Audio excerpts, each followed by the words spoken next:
Welcome to Nothing But Net, your number one source for everything that's basketball. I am your host, Meek, and today we have a special guest who was with us for the beginning of the season, and then, the Nets had their, whole traditional up and down season, and now this is really his first offseason to kind of, really mold this team, at least having going through a season, and, working with the pieces that he has and molding that kind of championship team that he wants ever since taking over last offseason, and that is the Harvard graduate, Crowbar. Thank you for tuning in, Crowbar, today, the general manager of the Brooklyn Nets. What's going on, Crowbar?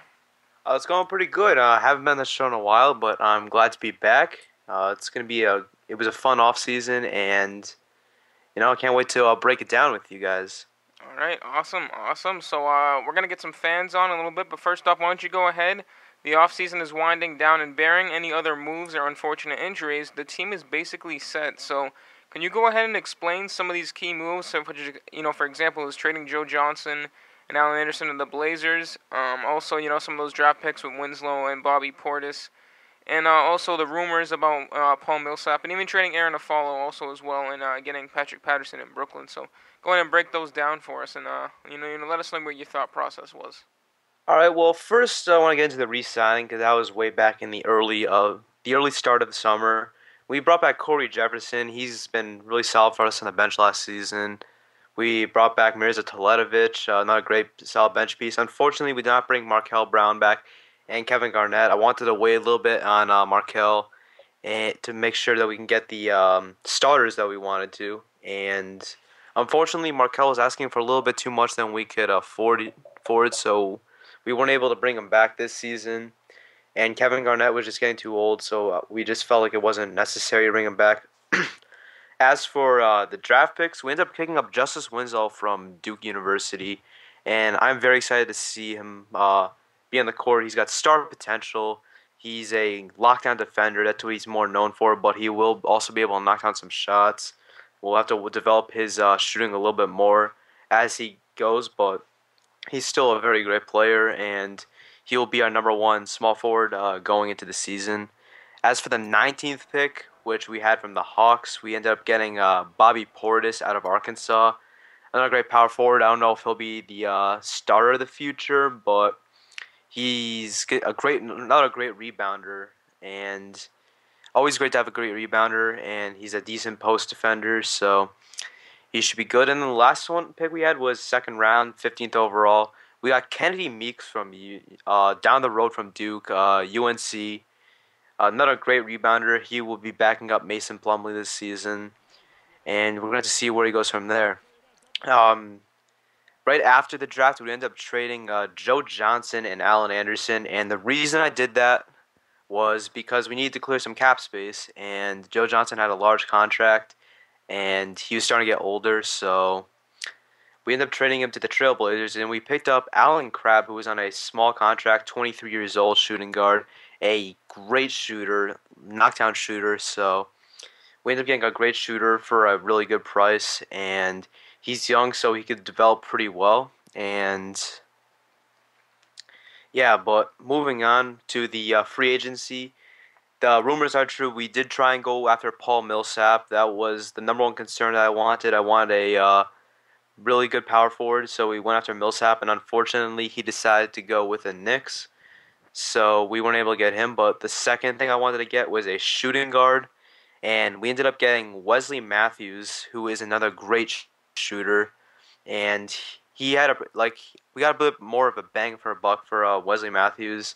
He wasn't asking for a ton of money. We ended up getting him for 3 years, $9.53 million. So he's going to be our starting shooting guard off the top of the season, and he should be good. And the last move we did was actually just about a couple days ago. It just got finalized with the signing of Wesley Matthews. We had two very good shooting guards, so we ended up trading Aaron Aflalo and our 2019 first round pick, and we ended up picking up the power forward that we needed without getting Paul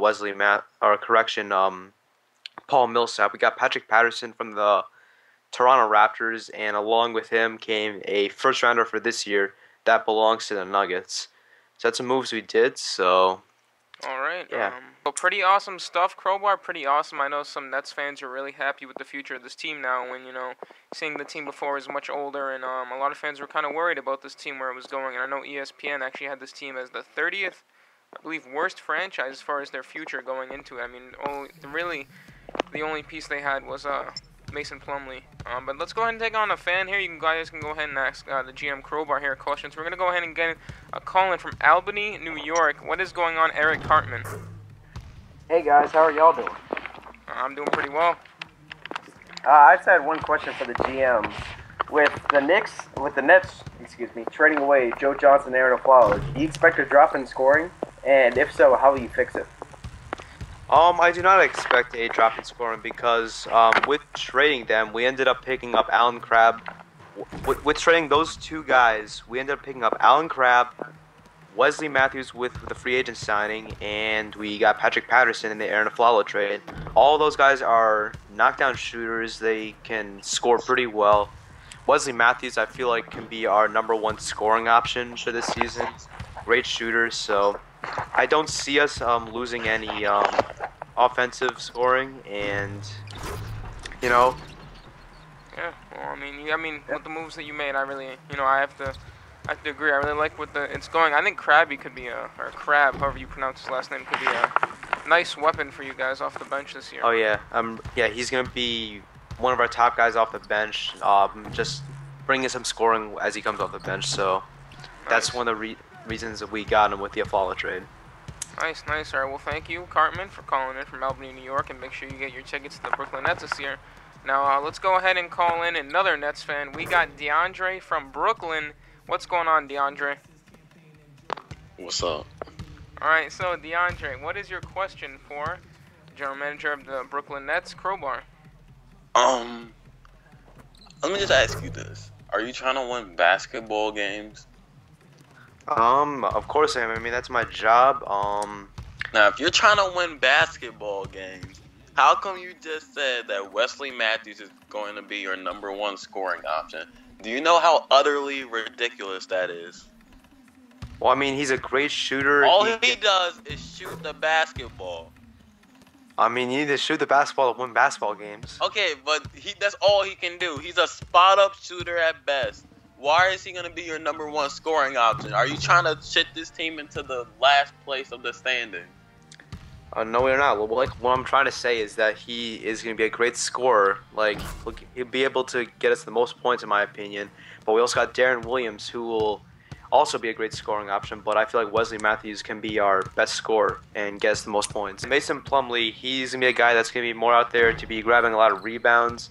I mean, we're not going to give him the ball if we can get him open, but he's not the go-to guy scoring. That's gonna be more of Wesley Matthews, Darren, and when Justice Winslow gets more good scoring tools. But we're gonna give Plumlee the ball when we can, and he's gonna be grabbing a lot of rebounds for us. So that's gonna be his biggest role.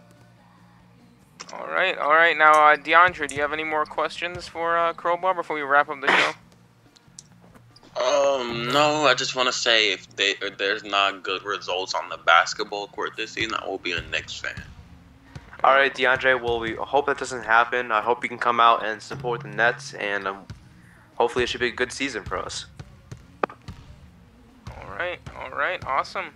All right, now, Crowbar, why don't you go ahead and wrap this all up, general manager of the Brooklyn Nets, and wrap up the offseason and the expectations for the team this year. Alright, well, last season after making it for the 8th seed, we surprised a lot of people by making it in the playoffs, and we got knocked out first round. So I think that these moves can help us get farther into the playoffs, maybe become a better than an 8th seed. Wesley Matthews would be a great shooter for us. We got ourselves a new power forward in town. We got some younger guys, and we've started to build with another new piece in Justice Winslow. So I'm very excited for what this team can do, and we're going to see some moves that we made in the offseason can help us get farther in the playoffs. We've started to get those. We got one more building block in Justice Winslow. So the team is on the upside right now, and I can't wait to see what we're able to do. All right, that sounds awesome. It was nice having you on. I can't wait to see how the Nets do this season. And yeah, Thank you for having me. yeah, no problem.